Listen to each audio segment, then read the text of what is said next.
berapa? Ada 3 syarat jika satu daerah mau dinamakan dengan kota, mau dinamakan dengan kabupaten, mau ditarik lebih besar ke provinsi sampai ke satu negara.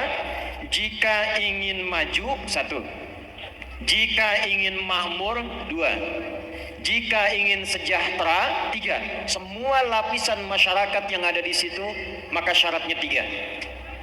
Terkumpullah 3 ini nanti di surat yang pendek bacaannya tapi padat maknanya. Selain surat An-Nas sebagai surat favorit paling banyak orang Islam saat ini, dan Al-Kautsar yang paling banyak diminati dibacakan oleh imam untuk makmum sesuai request, juga ada surat Al-Quraisy namanya. Surat apa? Al-Quraisy. Di surat inilah terdapat 3 petunjuk penting yang kalau kita bahas tafsirnya dari para ulama, itu 3 syarat mutlak yang sampai diriset oleh orang-orang di luar negeri. Bahkan orang-orang yang sekarang memiliki teknologi paling maju, paling tinggi, bahkan di antara mereka pun ada yang menggunakannya dengan cara yang merusak, itu kesimpulannya sama. Tidak lepas dari 3 hal ini. Silahkan tanyakan pada para pakar-pakar tentang pakar dunia, baik itu sifatnya global ataupun lokal, pakar keamanan, pakar pertahanan, pakar negara, itu ternyata tidak akan lepas dari 3 hal yang telah Allah tetapkan dalam Al-Quran itu. Li'ilafi Quraisy ilafihim rihlatash shita was-sayf. Sekarang perhatikan. 1. Falyabudu rabb hadzal bait. 1. 2. Alladzi at'amahum min ju'. 3. Wa amanahum min khauf. 3 syarat ini diikuti, dilaksanakan, jadi kurikulum, maka kita punya resolusi baru di malam hari ini dari Tangerang Selatan yang akan dijalankan oleh masyarakatnya kuat, kokoh. Jangan tanya, tahun baru ke depan lagi, demi Allah saya katakan, kalau betul dilakukan akan berbeda dengan suasana malam ini dan sebelum-sebelumnya. 1. Falyabudu rabb hadzal bait. Satu kota, daerah, bahkan negara bisa kokoh, bisa maju, bisa hebat kalau sisi spiritualitasnya kuat. Falyabudu rabb hadzal bait. Kalau sisi spiritualitasnya kuat, nanti kita terangkan. 2. Alladzi at'amahu min ju'. 2. Kalau ekonominya kuat, rakyatnya enggak lapar. Negara itu akan kuat kalau ekonominya stabil. Ekonominya kuat, rakyatnya enggak lapar, itu akan mendorong kotanya kuat, bahkan negaranya kuat dan mendukung stabilitas. 3. Wa amanahum min khauf. Pertahanan keamanannya pun kuat. Militernya kuat, tentaranya kuat, polisinya kuat, TNI, Polri, kompak, rukun. Kemudian ekonominya kuat, spiritualnya kuat. 3 pokok ini kalau dijalankan dan masuk dalam dasar atau katra dalam berkehidupan bernegara, berkota, Allah jamin. Dan ini sudah diriset oleh orang-orang kekinian. Nah, ini yang kita akan turunkan hari ini. Bagaimana caranya semua kita bisa kompak menyatu dalam kebaikan, resolusi yang baik menurut Al-Quran, dan mengacu pada 3 pokok ini. Siap? Kenapa ini lemas? Siap? Alhamdulillah. Yo, 1. Falyabudu rabb hadzal bait. Kota yang kuat, yang hebat, akan kokoh, maju, rakyatnya sejahtera kalau spiritualitasnya juga kuat. Spiritualitas ini bahasa Al-Qur'annya disebut dengan iman. Saya ulangi, bahasa Qur'annya disebut dengan apa? Iman. Karena bahasa spirit itu kalau di bahasa Inggris kan ketemunya spirit, sifatnya spiritual. Bahasa Arabnya disebut dengan iman. Jadi didahulukan oleh Al-Quran iman sebelum ekonomi, iman sebelum militer, iman sebelum bisnis, iman sebelum arsitektur. Karena tanpa iman semua yang dibangun itu sejatinya rapuh. Pintar saja tidak cukup. Pintar tanpa iman, maka kepintarannya akan digunakan untuk merusak. Pengusaha pintar, tapi imannya kosong, maka alih-alih usahanya digunakan pada yang baik-baik, maka muncullah tipikal-tipikal perusak dalam dirinya. Pejabat pintar, bagus, tapi moralnya kurang, imannya kurang, maka kebijakan-kebijakan yang lahir tidak akan memberikan maslahat dalam kebaikan. Rakyat juga begitu. Imannya tidak kokoh, maka yang muncul seringkali masalah dalam kehidupan. Maaf, orang mencuri itu pada dasarnya awalnya bukan karena ingin mencuri, awalnya bukan karena lapar, awalnya bukan karena ingin berbuat maksiat, awalnya karena tidak mampu mengendalikan dirinya. Yang membantu kita untuk mengokohkan diri menjadi pribadi yang lebih baik, yang pertama itu imannya. Catat, Quran surah ke-7 Al-A'raf di ayat 96. Saya akan pelan-pelan. Perhatikan kalimatnya. Walau anna ahlal qura amanu wattaqau lafatahna alaihim barakatim minas samai wal ard. Kalau ada satu penduduk di satu kota, bahkan di level desa, imannya bagus kata Allah, lalu iman itu mendorong dia untuk berbuat takwa, saya jamin, kata Allah, saya jamin, saya buka semua pintu keberkahan di langit dan di bumi untuk satu kota itu. Iman. Quran surah ke-6 Al-An'am ayat 82. Lihat, nanti kita praktekkan. Alladzina amanu wa lam yalbisu imanahum bizulmin ulaika lahumul amnu wa hum muhtadun. Alladzina, kita ngaji pakai ilmu nahwu. Alladzina itu disebutkan 1080 kali dalam Al-Quran. Masuknya isim mausul, konjungsi, menunjuk pada objek, kadang-kadang subjek tanpa sekat semua. Laki-laki, perempuan, besar, kecil, tua, muda, jabatan apapun. Kata Allah, kalau semuanya punya iman yang kokoh, mau yang laki-laki, mau yang perempuan, besar, kecil, maaf, yang masih sekolah, yang kuliah, yang ada jabatan, yang bisnis, punya dasar kokoh keimanan dalam dirinya, dan dengan iman itu dia bisa melepaskan dari sifat-sifat buruk. Kita akan bahas nanti. Ulaika lahumul amnu. Saya jamin di tempat dia tinggal dan beraktivitas, saya akan jaga ketenangan kota itu. Jadi yang mendatangkan ketenangan itu pada dasarnya bukan kaya dulu, Pak. Jadi ternyata saya ingin katakan, kemajuan, kehebatan bangunan, kehebatan teknologi, tata kota yang bagus tidak memberikan ketenangan di dalam jiwa kalau tidak hadir keimanan yang melekat pada jiwa itu. Itu satu. Jadi kalau seseorang itu beriman, yang Allah berikan anugerah pertama itu ketenangan dulu. Jadi kalau rakyatnya tenang, Pak, wali kota, wakil wali kota, dewan kerjasama ngaturnya gampang. Yang nggak enak itu kalau nggak tenang. Yang nggak enak itu kalau nggak nyaman. Makanya kalau kita semua ingin mendapatkan ketenangan yang membuat kita nyaman, yang pertama dilakukan, tingkatkan iman kepada Allah Subhanahu wa Ta'ala. Siap? Saya ulang, siap? Alhamdulillahnya kita bersyukur tinggal di Indonesia yang saham untuk kemerdekaannya dipikirkan juga oleh para ulama kita. Kemudian dari semua saham itu turut langsung berjuang di medan. Orang tua kita itu ikut. Dan semua orang tua kita ini kemudian setelah sama-sama berjuang, sepakat, bahkan kemudian mewakafkan dirinya, berjuang fisabilillah, wujudlah negara kesatuan Republik Indonesia. Dan berbahagialah, bersyukurlah kepada Allah.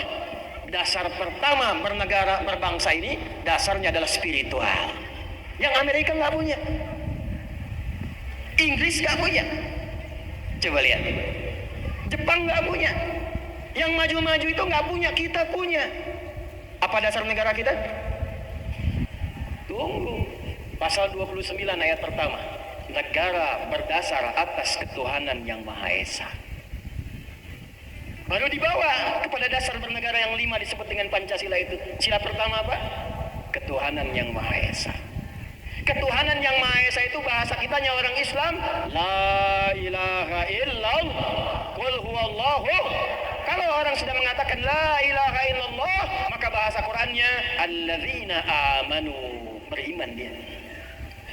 Karena itu dibawa kemanapun nilai iman itu ada. Karena dasar negara. Ini ada tentara kita nih, Sabta Marganya 7. Coba Sabta Marga yang ketiga, Pak. Saya hafal itu. Kami kesatria Indonesia yang beriman kepada Tuhan Yang Maha Esa, menegakkan kebenaran, kejujuran, dan keadilan. Betul, Pak? Jadi tentara itu nomor 4, nomor satunya kami warga Indonesia yang bersendikan Pancasila. Nomor 2 jadi patriot, nomor 3 jadi kesatria, 4 baru tentara. Kapan jadi tentara? Kalau sudah kesatria. Kapan jadi kesatria? Kalau beriman pada Tuhan Yang Maha Esa. Yo, ini ada Pak polisi. Tribrata itu yang pertamanya apa, Pak? Kami polisi Indonesia berbakti kepada nusa dan bangsa dengan meningkatkan ketakwaan kepada Tuhan Yang Maha Esa. Takwa itu bisa muncul kalau ada iman. Makanya di Quran kalau mau ada takwa mesti ada iman. Ya ayyuhalladzina amanu ittaqullah. Kapan ittaqullah muncul? Kalau ada iman. Bawa ke pendidikan. Undang-Undang Sisdiknas nomor 20 tahun 2003 menimbang poin yang B-nya. Undang-Undang Dasar 1945 mengamanatkan pada pemerintah untuk mengusahakan satu sistem pendidikan yang meningkatkan keimanan dan ketakwaan pada Tuhan Yang Maha Esa serta akhlak mulia. Jadi negara ini sudah hebat. Negara ini sudah luar biasa. Makanya nggak usah aneh-aneh. Ya, saya ulangi, tidak usah aneh. Tidak usah ada gerakan-gerakan pemikiran mengganti dasar negara. Tidak usah, itu orang aneh itu. Karena yang menanamkan dasar negara itu pun para ulama kita ikut di situ. Tokoh-tokoh bangsa kita ikut di situ. Dan dasar amanat yang pertama itu apa? Meningkatkan keimanan kepada siapa? Tuhan Yang Maha Esa. Bahasa Qurannya apa? Qul huwallahu la ilaha illallah. Ini satu. Cuman sekarang problemnya, ini masalahnya. Bagaimana cara meningkatkan keimanan dan ketakwaan itu? Karena kita berharap, alhamdulillah dan insya Allah, wali kota dan wakil wali kota Tangerang Selatannya beriman dan bertakwa. DPRD-nya beriman dan bertakwa. Unsur musbidanya beriman dan bertakwa. Rakyatnya beriman dan bertakwa. Pertanyaannya, bagaimana mengimplementasikan, mempraktekkan iman dan takwa itu dalam kehidupan bermasyarakat kita? Nggak banyak-banyak, yuk kita mulai. Saya ambil contoh, Pak. Ini satu aja. Kenal Umar bin Khattab? Saya bilang sekali lagi, kalau kenal saya pulang ya. Umar bin Khattab satu kali belusukan. Jadi ilmu belusukan itu nasabnya nanti tersambung kepada Umar bin Khattab. Belajar dari Nabi. Jadi kalau Pak Ihsan menemani nanti dengan Pak Wali Kota, Pak Benyamin sama-sama belusukan, itu sedang mempraktekkan sunnahnya Umar dari Nabi. Tapi Umar tidak bawa kamera. Sekarang boleh karena masanya berbeda. Cuman Umar ngupload amalannya, diupload untuk mendapatkan ridha Allah. Jelas? Bukan untuk mendapatkan like dan share-nya para masyarakat. Boleh like dari Allah, boleh share dari malaikat, jadi inspirasi. Umar belusukan hanya untuk mengetes keimanan warganya sampai masuk ke daerah-daerah pelosok di kalangan Baduy. Cuman buat ngetes masih beriman nggak?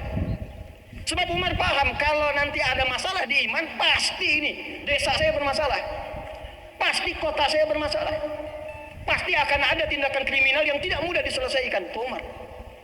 Maka apa yang dilakukan oleh Umar? Belusukan sampai ke padang pasir, menemukanlah seorang anak kecil sedang menggembala. Perhatikan kalimatnya. Kata Umar, "Dek, sini. Abang beli ya." Karena nggak kenal Umar. Pemimpin itu tidak harus dikenal. Yang paling penting itu perhatian terhadap rakyatnya. Nggak kenal dia dengan Umar. "Abang beli ya." "Enggak bang, ini bukan punya saya." 1 juta kalau bahasa kita. "Enggak, bukan punya saya." 100 juta. Antum punya kambing 1. Ya. Itu kambing titipan. Orang nitip tolong digembalakan. Ada yang nawar 100 juta ya saya beli. Dikasih enggak? Percuma deh saya tanya. Wajahnya udah kelihatan nih. Wajah makelar begini nih. Saya paham tuh 100 juta saya beliin kambing lagi gitu kan. Saya bawa sisanya. Udah paham antum dari wajah kelihatan tuh. 100 juta katanya. "Enggak, bukan punya saya." "Kan kamu bisa katakan pada tuanmu, kambingnya hilang dimakan serigala. Kamu untung," bahasa kitanya lah, "kamu untung 100 juta, tuanmu nggak menyalahkan." Apa jawabnya? "Ainallah." Lalu di mana Allah, Pak, katanya. Allah di mana? Saya ini menggembala, ini merasakan diawasi oleh Allah. Tuhan saya memang nggak ada di sini.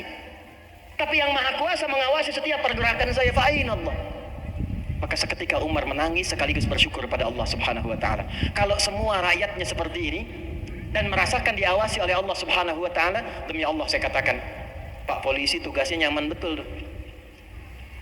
Tentara kita tenang betul tuh.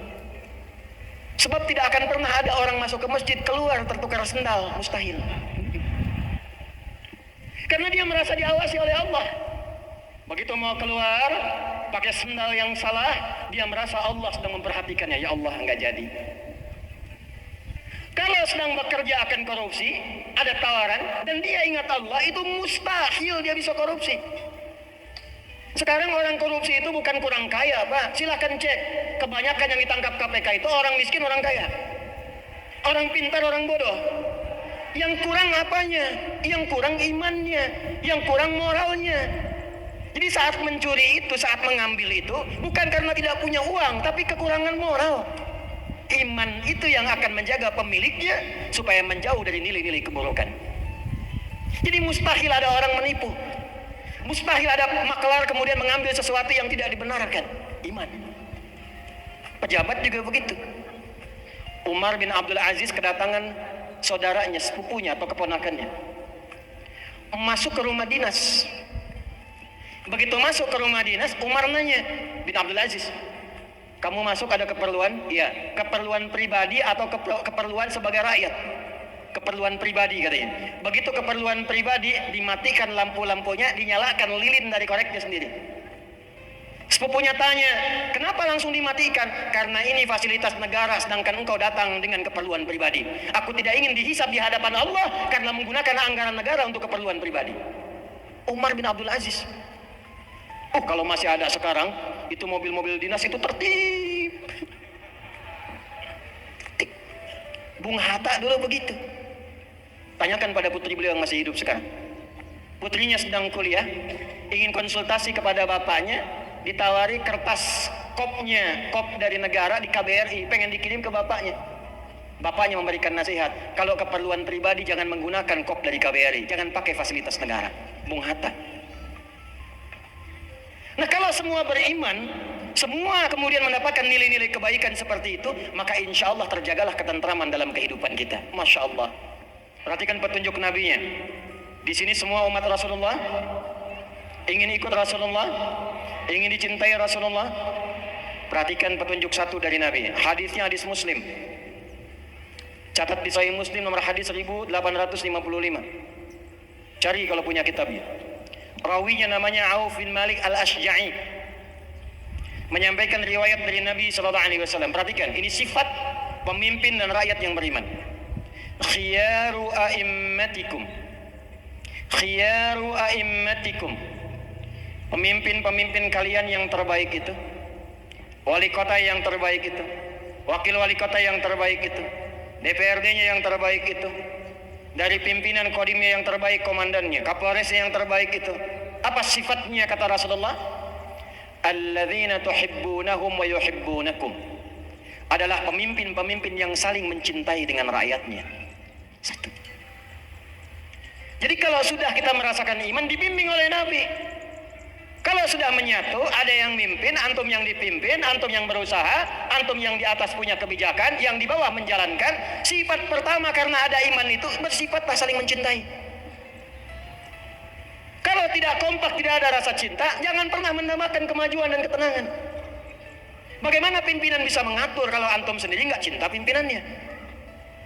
Bagaimana pimpinan bisa dicintai kalau nggak ada sifat-sifat saling mencintai di dalamnya? Maka bagaimana itu bisa terwujud? Teruskan hadisnya. Tusalluna alaikum wa tusalluna alaihim wa yusalluna alaikum. Untuk memupuk rasa cinta itu, maka kalian mendoakan para pemimpin itu dan pemimpin pun mendoakan rakyatnya. Walaupun mungkin sebelumnya beda pilihan, kalau sudah jadi ada yang pimpin, doakan. Jauhi celaan. Jauhi prasangka yang buruk. Yang pertama dilakukan minta kepada Allah. Ya, apa di antara doanya? Allahumma aslih wulata umurina. Ya Allah, berikan hidayah, bimbingan dan kebaikan kepada para pemimpin-pemimpin kami. Yang mungkin dengan hidayah itu yang kurang baik dibimbing jadi baik. Yang mungkin dengan hidayah itu tiba-tiba ketemu ulama yang baik dibimbing menjadi baik. Kalau kemudian doa terus dipanjatkan, bukan mustahil menggetarkan arsy yang dengan getaran itu menjadikan orang-orang ini berubah menjadi baik, dan dengan itu lahirlah kemuliaan-kemuliaan. Umar itu sebelum masuk Islam dan jadi pemimpin, silahkan cek biografinya. Mabuk 5 kali sehari. Ayat mirasantika itu turun terakhir Al-Maidah 90 sampai 91 itu karena pertanyaan Umar pada Rasulullah. Sebelumnya mabuk 5 kali sehari. Dan di zaman jahiliyah, mabuk 5 kali sehari itu yang paling amatir. Bagaimana Umar bisa masuk Islam? Padahal begitu bencinya dengan Nabi. Begitu tidak sukanya dengan Rasulullah. Bahkan pernah mengancam akan membunuh Rasulullah. Doa Nabilah yang menembus arsy. Yang meminta kepada Allah, ya Allah, berikan hidayah kepada ihdal Umaraini, satu di antara 2 Umar. Hidayah itulah yang menghunjam pada diri Umar, membimbing Umar untuk mengucapkan asyhadu an la ilaha illallah wa asyhadu anna Muhammadar Rasulullah, hanya karena mendengar 2 huruf dari Al-Quran. Cuman 2 huruf masuk Islam. Taha, ada getaran pada jiwanya. Ini bukan bahasa manusia. Asyhadu an la ilaha illallah wa asyhadu anna Muhammadar Rasulullah. Antum baca Yasin khatam tiap malam Jumat masih begitu-gitu aja tuh. Al-Kahf khatam begitu-gitu aja. Umar cuma 2 huruf. Taha, masuk Islam. Langsung deklarasi, siapa yang berani mengganggu Muhammad sallallahu alaihi wasallam, dia berhadapan dengan saya. Apa yang terjadi setelah itu? Nabi wafat, diangkat jadi pemimpin. Kita tidak tahu. Boleh jadi di antara sekian orang-orang yang dipandang kurang baik itu dengan doa yang kita panjatkan, Allahu Akbar, jadilah dia berubah menjadi orang yang sangat baik. Sepakat insya Allah? Jadi pulang dari sini, kalau menginginkan Tangerang Selatan itu jadi kota yang maju, kota yang bagus, kota yang baik, maka yang pertama harus dilakukan saling mencintai antara pemimpin dan masyarakatnya. Babnya apa? Babnya doakanlah dalam setiap sujud-sujud dan pasca sholat kita. Pemimpin mendoakan, rakyat mendoakan, maka ditambahkanlah mahabbah dalam setiap jiwa-jiwa di tempat itu. Paham? 2, saya cepat. Jaga sholat. Saya ulangi, jaga sholat itu satu-satunya ibadah yang disampaikan dalam Quran khusus untuk melatih iman, menjaga iman, menguatkan iman. Saking pentingnya sholat hubungan dengan iman, kalimat iman pertama di Quran diletakkan kemudian disandingkan dengan sholat. Al-Baqarah ayat 3, alladzina yu'minuna bil ghaibi wa yuqimunas. Al-Baqarah ayat 143, salat disebut dengan iman. Wa ma kana Allahu liyudhi'a imanakum. Demi Allah saya katakan, kalau salat ini dijaga, maka apa yang pertama Allah berikan di lingkungan masyarakatnya, semua kegiatan tindakan kriminal akan ditekan oleh Allah sehingga tidak ada satupun celah bagi masyarakat untuk berbuat sesuatu yang menyimpang. Apa dalilnya? Quran surah ke-29 ayat ke-45.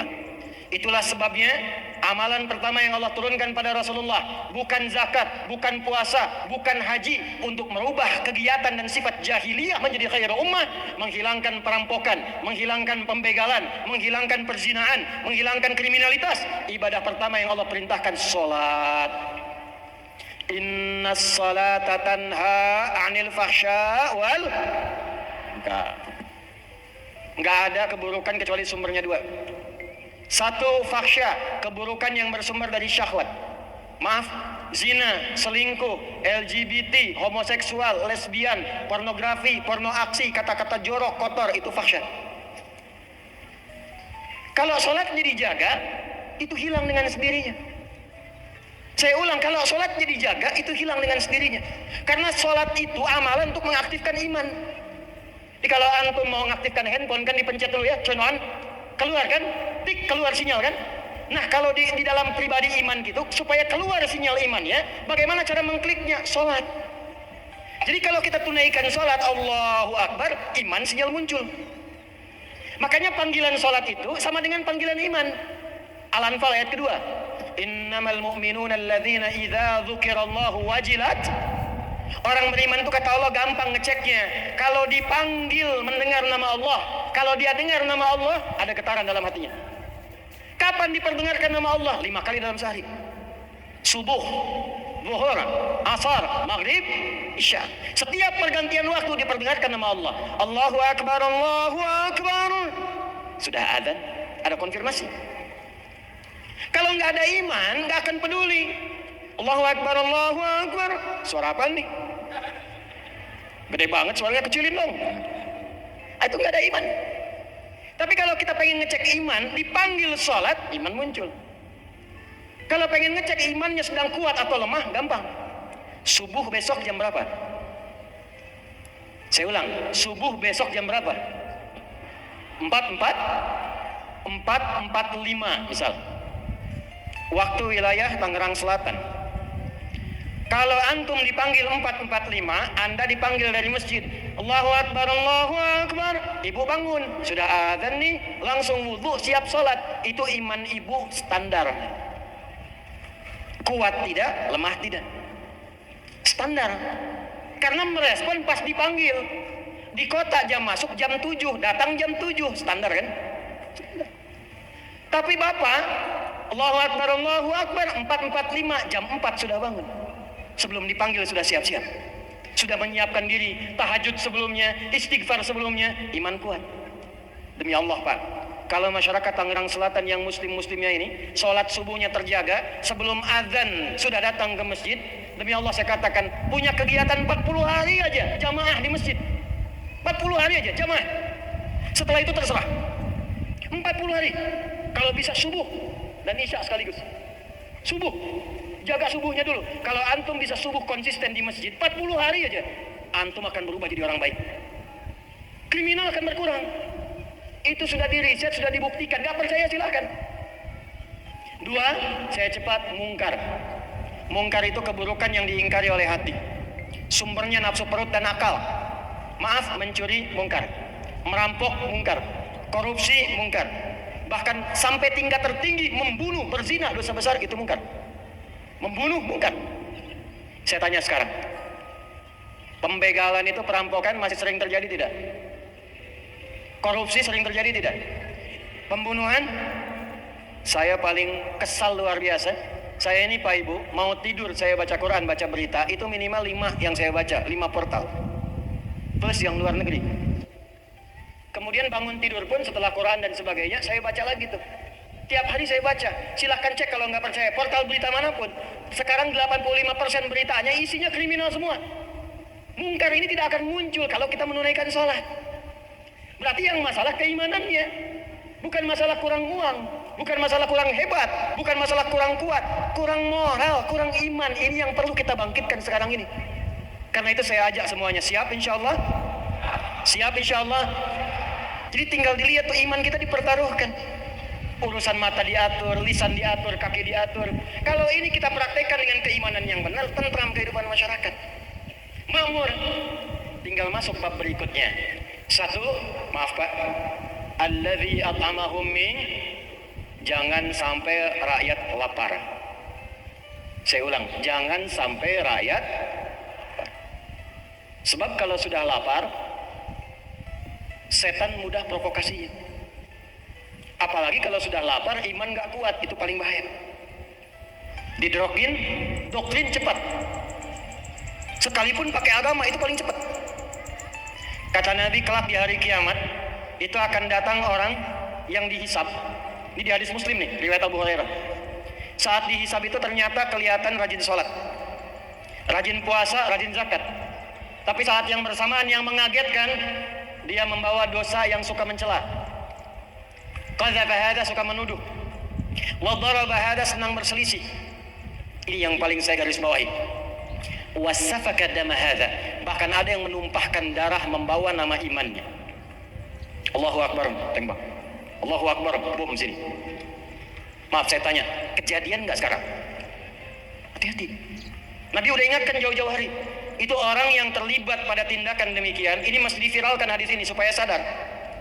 Kalau hadis ini dipraktekkan, insya Allah teror-teror itu akan hilang, provokasi akan hilang. Sebab tidak akan mungkin ada orang Islam yang beriman melanggar ketentuan Rasulnya. Kalau ada orang merencanakan demikian, ini belum apa-apa nih, baru sholat kemudian mencela, itu pahala sholatnya langsung diambil, dipindahkan kepada yang dicelanya.